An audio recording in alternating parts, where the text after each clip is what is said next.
I'm gonna share with you my 3-step blueprint in order to craft amazing watercolors without forcing anything. And this is something that happened during a live that I made with my students last week. And I'm gonna show you what we came out with. And it was a painting with like pinkish forest. And at some point, I had a question from one of the students who asked me, how do you save the lights? How do you save the whites in your painting without overstepping on them when you paint again the same area? And I told them, okay, yeah, I know what you mean. With those broken edges, you mean? Yeah, lost edges. And I started to show her with, okay, the right mix of water and pigments with the brush, how to create those lost edges. And then, at some point, this area started to dry, and I explained how to add some water in order to wet again the wash without stepping onto the lights, onto the white of the paper. And when I started to do that, I realized that, oh my God, this is something that looks beautiful. And it wasn't, I didn't do that on purpose.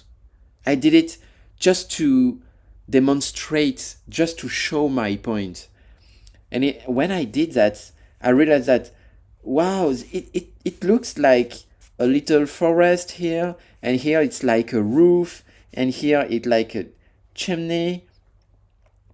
And then when I created those broken edges, I realized that I don't know if you see it. I realized that, wow, it looks like some vineyard, some vines just beside a small village, something like that. And then I crafted this small painting. It's I think it's been done like in 30 seconds, something like that. And then I came up with this painting. And on the whole sheet of paper, with all the demonstration and the live, I think it lasted something like 1 hour and a half. This has been done in less than a minute. And this is the most beautiful part of the live for me. It looks so beautiful. It's fresh, it's loose, it's spontaneous, and it's, yeah, for me, it's really perfect. And I have another example, and then I'm going to show you how I came up with that kind of thing. I had another live with my students, and the first thing that we started to work on is the mountains in the background. How can I create mountains, beautiful mountains, and atmospheric mountains, something like that, something that can convey an emotion. And I started to show them, okay, you can use the blue mountain, and then how can you create something where the grass is very green without having a hard edge. And I showed them that. And then when I saw this, I said, wow, this is beautiful, because it comes from another painting I made with them, a complete painting. But after that, we make the live. And during the live, we just worked on this point. And when I saw that, I told them, hey, you know what? I just want to create another exercise based on this one. And then I started to show them another color, like green mountains instead of blue mountains, and another field, not grass, not green grass this time, but something very, very pink, very purple. And then I ended up with this landscape. And for me, wow, this is one of the most beautiful things of this sheet of paper. And this is exactly my point.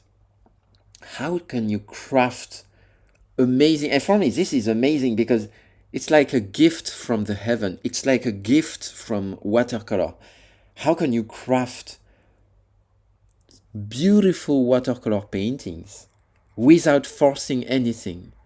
So for me, the first step is just identify one point that you want to work on, for example, technically. Mountains in the background, something like that.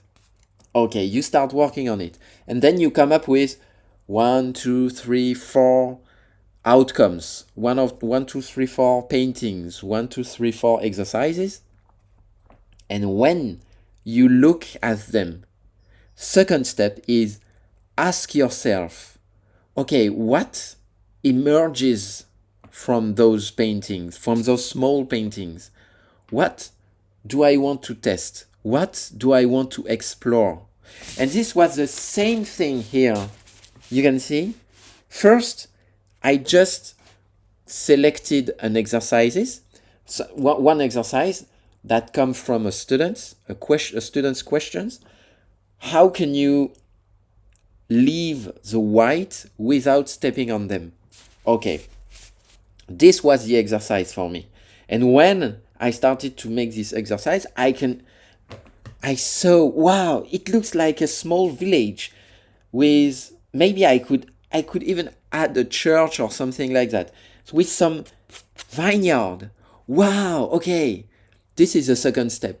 What emerges? What do you feel at that moment when you craft your exercises, when you create your paintings based on the initial intention? And the third step is based on what emerges from this question. Just execute, just do it, just paint and see what comes from that.